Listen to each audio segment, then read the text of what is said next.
A teen boy behind bars tonight accused of killing his father. This happened yesterday in Glendale near 67th Avenue and Olive. The shooting ended up triggering a police pursuit that wound all the way to Kingman, Arizona. Fox 10's Brian Webb joins us live with details on all this. Brian? Well, it started when the father went missing from home for a couple of days, and his 11-year-old daughter reached out to his friends trying to find him. And when the father got back, the trouble soon began. Shooting happened in a hallway inside this house. A 14-year-old accused of gunning down his father during a family dispute. Scary. My family's here. I have an 8-year-old daughter here, so it's pretty scary that happened right across the street from my house. Police say the father, possibly impaired, yelled at his 11-year-old daughter, demanded to check her cell phone, and threw something at a wall. That's when her 14-year-old brother came to her defense, pulling a 9mm handgun from his waistband and firing 2 times. The 14-year-old was overhearing this argument, stepped in to defend his sister, and at one point fired multiple rounds at his father, fatally injuring his father. The father is identified as 39-year-old Joshua Lee Goldman. Police say he was armed too, his handgun still in its holster on his body. Right now, we have no evidence proving that the victim in all this went for his gun, pulled his gun out, anything of that nature. It's unclear if the father ever threatened his daughter. She says no. The brother says yes. He and a friend were eventually arrested in the father's car on the way to Nevada. It's a good neighborhood. The cul-de-sac here is really peaceful and quiet. I never heard any kind of nothing out of nobody the whole 6 years I've been here. Police say the 14-year-old has a history of running away from home and is now facing second-degree murder charges, and that the son and father both carried guns for protection after a recent break-in here. Live in Glendale, I'm Brian Webb, Fox 10 News. We're learning the driver accused in a deadly wrong-way crash in Fountain Hills over the weekend was over 3 times the legal limit for alcohol. According to court documents, Jose Serrano Ordono admitted to drinking 8 to 10 beers the night before the collision. He's accused of driving the wrong way on State Route 87 when he crashed into another car, killing 3 people.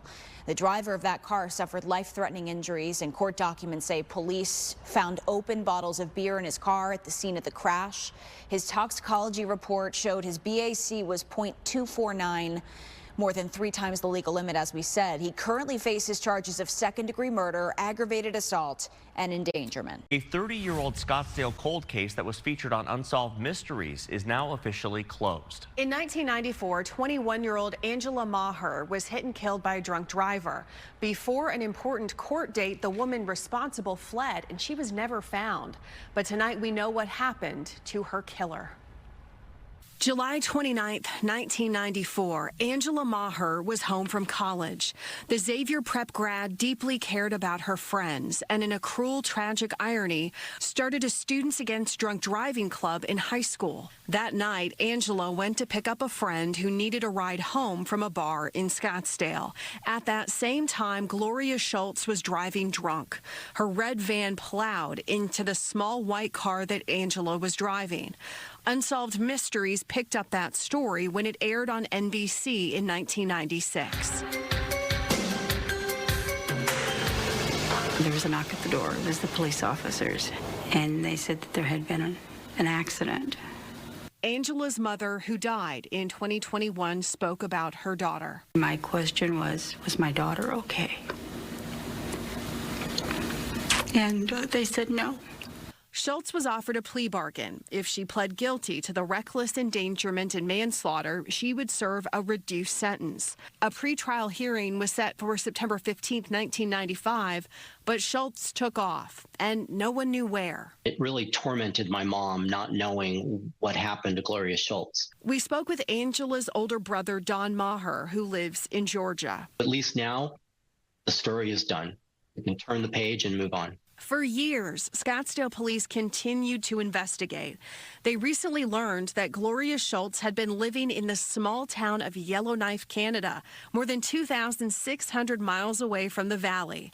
In 2009, she was busted for a DUI, and she went by the name Kate Dooley. To be honest, we always thought she was in Mexico, but it makes sense that you would go somewhere that remote, that's completely off the grid, that people don't pay attention. Schultz died in 2019. We found articles about her death online. So the case is officially closed. It's bittersweet. It's sad that my mother passed away before knowing the outcome. But it's also, it's also a happy ending in the sense that we now know what happened to her. Don is grateful to Scottsdale police and anyone else who didn't give up. He said this about Angela. She had a genuine zest for life. She really cared about her family, her friends, and the people around her, and she always wanted a shooting with ramifications when it comes to electricity right in central Phoenix. And this is near 59th Avenue in Thomas. Dominique Newland has been on the scene for us and is now joining us with an update. Dom? Guys, good morning. This incident causing a lot of power outages for neighbors nearby. Right now, according to SRP, 112 customers currently without power this morning. You're taking a look at that reason why that tilted power pole. That's due to a crash that happened last night. Actually, a white pickup truck that you can see here slamming into the pole and then ending up in the backyard of a neighbor. Now, to give you a recap of the situation, what happened? Officers, they responded to a shots fired call in the area of 56th Avenue and Windsor Avenue. This happened at 11:30 last night. When officers arrived, they found a scene in front of a home with multiple bullet casings on the ground, those still on the ground this morning. And officers found 2 victims inside the home with non-life-threatening gunshot wounds. They were later taken to the hospital. Now, officers, they also found a vehicle that had crashed into the light pole nearby. That's that white pickup truck I was just showing you earlier. Officers, they searched the area for the suspects. They were able to detain 3 individuals believed to be involved, but of course they are still continuing their investigation. You see Skyfox over the scene earlier. That white pickup, both doors open there, and yeah, it will be a large investigation for those crime scene investigators. Here you see taking photos and putting down those markers. Now, once again, just about an hour ago, the last we touched base was around 230 SRP customers that were without power. Crews, they have been working on that throughout the morning. They were able to get that down now to 112, and that estimated restoration time is about 2:15 now. So that has changed a little bit earlier as well. And back out here to us live, that white pickup truck, you can see bullet casings on the ground still for this morning. Investigators have been working all throughout the night. And I was actually able to talk with a family who had that white pickup truck in the backyard of their home. They were outside waiting for a few hours to let investigators do their job. They were able to go in about 15 to 30 minutes ago, but they said they were tired. They haven't been able to sleep. One of the young men I spoke with, he said he hasn't slept at all since it happened last night. So they didn't want to speak on camera. They were tired, a long night for them, but this investigation is still underway, and we're here at 56th Ave in Windsor, guys. And again, you're saying power back on by mid-afternoon?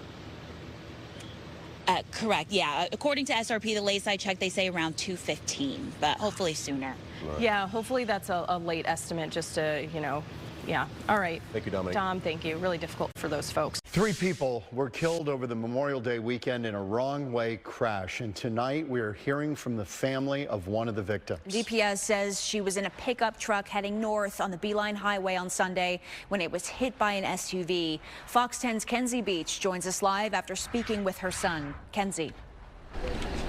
Yeah, guys, the family of Emmy Rodriguez is still in shock after her life was taken so suddenly at a young age at 42 years old.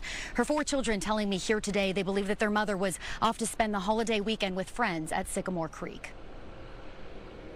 Still trying to take everything in. It's still kind of crazy to think that my mom's not here no more. Amelia Rodriguez, known as Emmy, leaves behind 4 children and 3 grandkids with another on the way she'll now never have the chance to meet. Her kids leaning on their tight-knit family to get through it. Don't take time for granted. Every moment you get with your family is special. Yeah. After calls and texts to Emmy went unanswered, her 4 kids calling hospitals and friends quickly learned their mom was one of 3 people killed on State Route 87 near Fountain Hills. Claiming the lives of 42-year-old Emmy Rodriguez, as well as 25-year-old Victor Corrales and 26-year-old Jesus Nunez Rodriguez. Their vehicle heading north, a wrong-way driver hitting the Ford F-150 head-on. I saw her one day, and the next second, she's not there no more. They say Emmy was a bright spirit who loved to travel and made it a priority to have all of her kids together, something they say they will miss and continue in her honor. Just being able to hug her, just her in general, just everything about her. Now, the drivers of both cars are both hospitalized but alive. DPS telling us that wrong-way driver charges are pending for him as he was believed to be impaired. Live in Chandler, Kenzie Beach, Fox 10 News.